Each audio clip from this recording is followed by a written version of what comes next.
Hey everybody, my name is Diego. And I'm Chelsea, and welcome to TwoFingerPour. So today we're going to be going over 3 variations of Buck-style cocktails. The first one's going to be the Moscow Mule, then we're going to go into the El Diablo, and then lastly we're going to finish with Dark and Stormy. So, everybody grab your shot, raise a glass with us.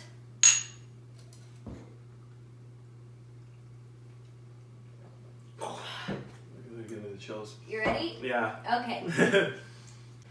So, why don't you go over the tools that we need to get started today for the Moscow Mule? Absolutely. So we are using Smirnoff Vodka today for the Moscow Mule. Why do we choose Smirnoff?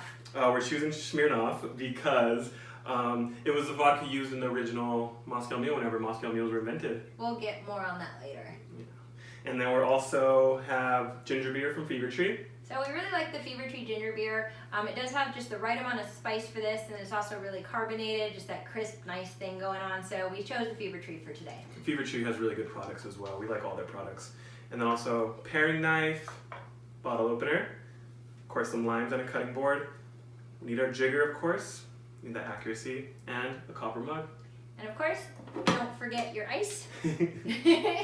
Absolutely. So getting back to the Smirnoff thing, there are just a couple fun facts. This particular cocktail has a really, really cool history behind it. It was invented circa 1941.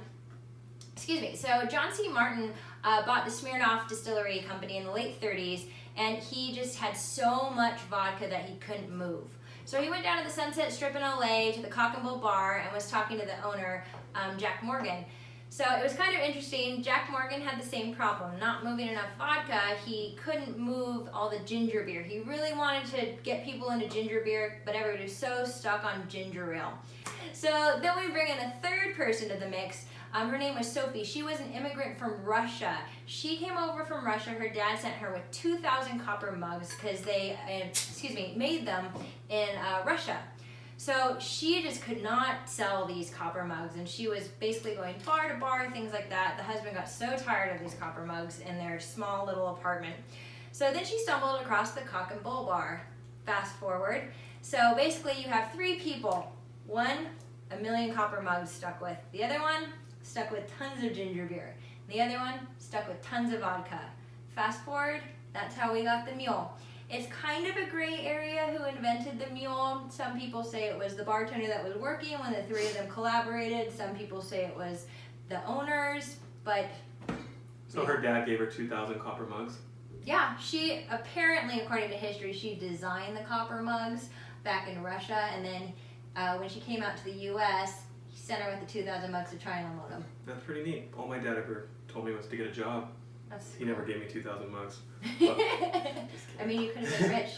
The next era of copper. Yeah. Then I could have created like a different drink with a copper mug, and then we could, in 200 years, somebody would like be a different meal, because I don't think that's ever... Well, not a different meal, but like a different drink with a copper mug, and then in 200 years, somebody would be telling our story. Yeah. And then YouTube would be like UTAB. Yeah. Or YouTube. YouTube's? Like YouTube infinity and sign next to it or something. YouTube also? Yeah, something like that. Sorry. Okay, so let's go ahead and get started on this cocktail. Absolutely. So we're going to need 1.5 Smirnoff.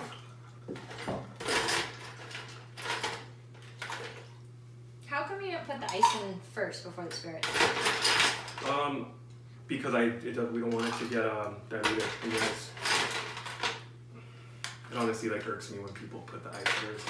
It's like, why? You did everything right, but... And then... So 1.5 ounces of Smirnoff vodka. And then top with ginger beer? Yeah. Really easy cocktail to make at home. You can acquire all this stuff from your local market. And then just top that off with the ginger beer. Wedge. Little squeeze, 1 wedge. Obviously, you can adjust this to your liking. I know some limes are like rock hard. We have some really good limes today. We did have really good limes today. And then a garnish with a will. How can we garnish it with a wheel? How can I garnish it with a will? I thought you'd never ask. Garnish it with the will, because if you garnish it with a wedge, and then if you're a bartender and you're serving it to a customer, or if a server serving it to a guest, the first instinct is whenever you have a wedge is to squeeze it in more, so it's just gonna make the drink limier than you intended the drink to be. Right, so garnishing it with a wheel, most people won't sit there and try and squeeze the wheel juice. Obviously, if they try and do that, they deserve that juice. Yeah, but we don't want them to Don't want to encourage Encourage more lime them. juice. Encourage, yeah, we don't want to encourage more lime juice. You want to see how you did? Yeah, absolutely. It's good. I personally like a little more ginger beer, and also I like simple syrup in my Moscow Mules. I know that's like a lot of people are like, oh no, simple syrup, like that's terrible, like who makes their, but I've made hundreds of Moscow Mules and always put 0.5 simple, and I've never had it sent back. And also, honestly, like people tell me like I make really good Moscow Mules and they don't know I put simple in it. It's kind of just like my little, if they ask, obviously I'll tell them. But so there's obviously a bunch of variations of this cocktail. As Diego said, he had simple syrup in his. I personally like adding a hint of simple in mine too. Some people even add 2 dashes of Angostura bitters. The reason why we wanted to do this very simplistic cocktail with just vodka, ginger beer, squeeze a lime was this was the original recipe of the Moscow Mule. absolutely original. So you ready to move on? Yes. What's up next? Dark and Stormy? Alright, cool. Alright, let's do it. Okay, so Dark and Stormy is next? Yes. Alright, so why don't you go over everything we need to make this cocktail at home? I would love to. So we are using the Kraken Black Spiced Rum today. Originally this cocktail was with Gosling's Black Seal Rum. That is the original. We didn't have any of that rum today, so we are using this. And also she is going to get into the history of this cocktail and that rum. So it's a super, super interesting story. She told me it earlier, and it's one to stick around for. So Kraken Black Spiced Rum. We are using Gosling's ginger beer. And then you need a jigger as well. And then we aren't using the copper mug, we're using a rocks glass for this one. Okay, so really cool story behind the Dark and Stormy. This one in 1805, Gosling's Black Seal Rum, it piqued interest in the Royal Navy officers. So they mixed it with ginger beer. They had ginger beer that they made from scratch because it was to help with seasickness, actually. That's pretty cool how like ginger beer is still used for sicknesses. Like, Oh yeah, it's super neat. Yeah, so it's just like cool, like even in the 1800s they were thinking about like, hey, just get some ginger beer. Yeah, it was amazing. So they made their ginger beer from scratch just to help with all the sailors with their seasickness. And then they decided to just add a little rum into that, which was the Gosling's Black Seal Rum. So it was a huge, huge hit. But what was really, really unusual about that cocktail when they made it, so you mix the dark rum with the ginger beer, it created this like ugly, murky color, right? So even as sailors said that it was the color of a cloud only a fool or a dead man would sail upon, or sail under, excuse me. So just really like eerie and stuff. That's super cool. But it was this really, really popular cocktail. So Gosling's just trademarked this cocktail. So it is a slight faux pas that we are using Kraken. We're really sorry, Gosling's. We didn't have you today. It's quarantine. Sorry that our liquor cabinet did not offer out Goslings. So slight faux pas. We do wholeheartedly apologize, but because the trademark, if you are not making your Dark and Stormy like this, which unfortunately we're not today, we are making it incorrectly, and you can't call it a Dark and Stormy. So it's not a Dark and Stormy. No. No, it's just We're doing a Bark and Stormy. we're doing just rum and ginger beer. Yeah. So imagine this bottle for a second is the Gosling's Black Seal Rum, and we are creating a Dark and Stormy cocktail. But it's also a really cool fact about the Dark and Stormy cocktail, or I guess about Gosling's in general, was when they sold it everywhere back then, they actually sold it straight from the wooden barrels. Well, that's pretty cool. Yeah, they did that for a little bit, and then they changed it and used recycled champagne bottles, and then they sealed it with black wax, hence Black Seal Rum. Holy moly. I know. I thought that was a really, That really is cool super cool. fact. So She didn't tell me that earlier, so that's literally the first time I've heard it. So that was kind of a, I mean, it's funny because if you look at the Gosling's label, you know, they do have a black seal on it, but where the name came from was because they sealed those recycled champagne bottles with black wax. What? So, kind of cool. So you ready to make this easy to make cocktail? Easy to make cocktail. That's a Dark and Stormy, but not a Dark and Stormy? Yes. Yes. So, how much? 1.5. Okay.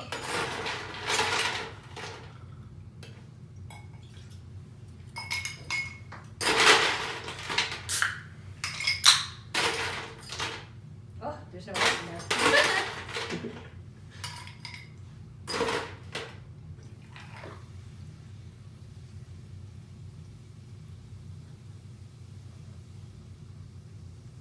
And then as you notice, we don't have any lime on the table.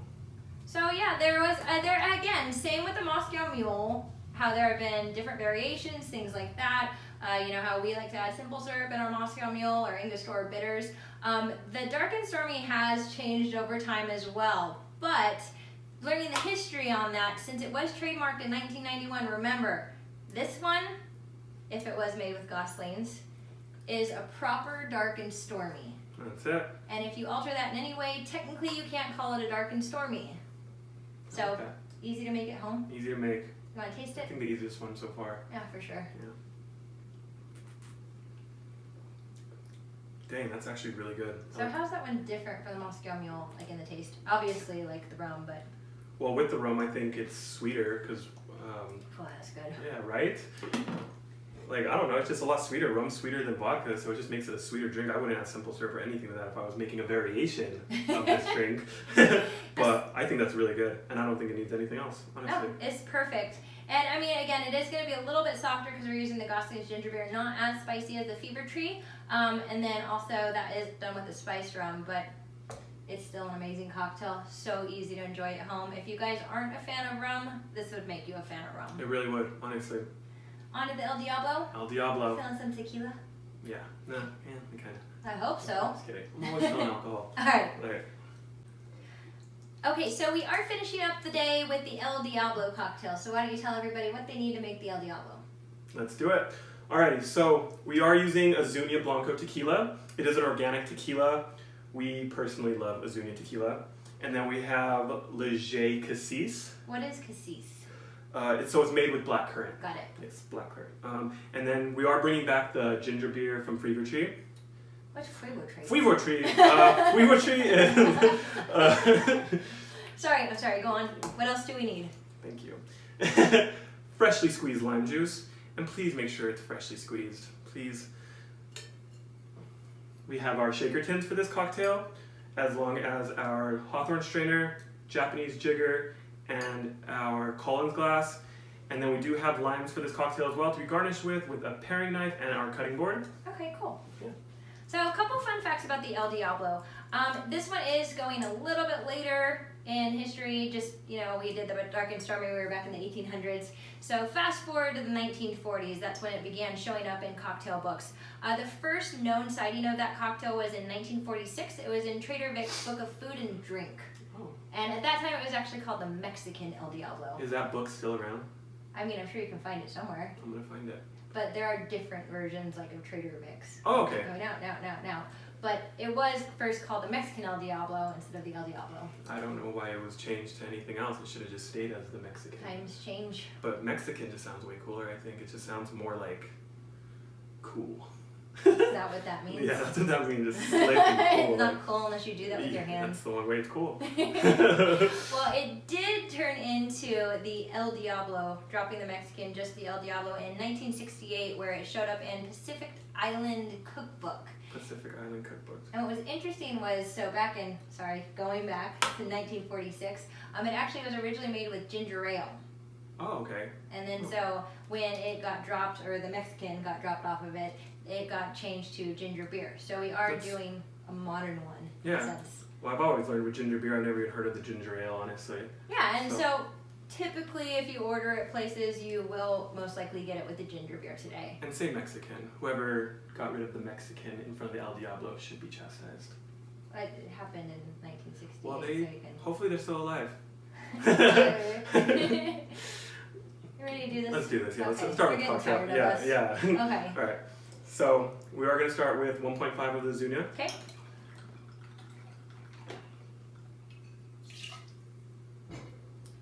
.75 of the Lejay Cassis. It's going to be on the small side of the jigger up to the top line. Not top of Jigger, top line right before. Absolutely. 0.5 lime juice. Freshly squeezed lime juice, of course, because there's no other type. And then for hopefully obvious reasons, we are not putting the ginger beer to be shaken with the ice because it does have carbonation, so if it will explode and that just wouldn't be good.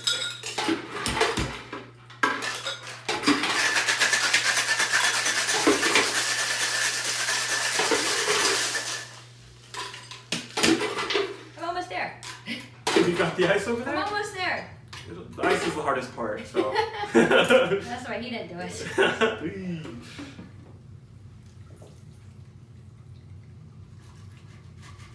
So this is a really good combination of kind of sweet and spicy mixed together. Ooh, that was almost.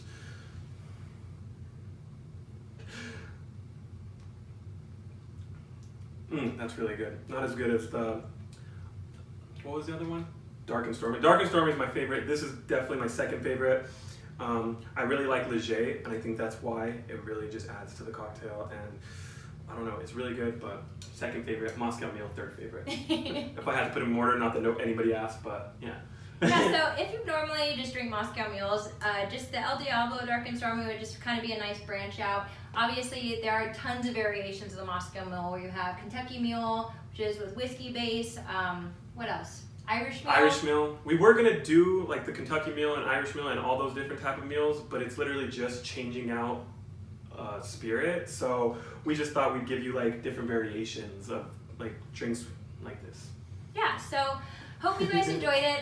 Just as a reminder, we are going to list all the tools needed as well as the ingredients that we used today. If you want to follow us on Instagram or Facebook or Twitter, we are at TwoFingerPour. All one word. All one word. Please do not forget to like, subscribe. I forgot which corner. Subscribe. This corner? Yes, we have a little subscribe Just right click here. the button. Super easy. Obviously, if you hated us, you probably wouldn't have made it this far in the video. Yeah, if you made it this far, you love us. So please just hit that subscribe button. So thanks again, guys, for tuning in to Two Finger Pour. We really hope you enjoyed these 3 cocktails, and cheers. Cheers. I'll drink this and the other Dark and Stormy. So you guys have a good day. Bye.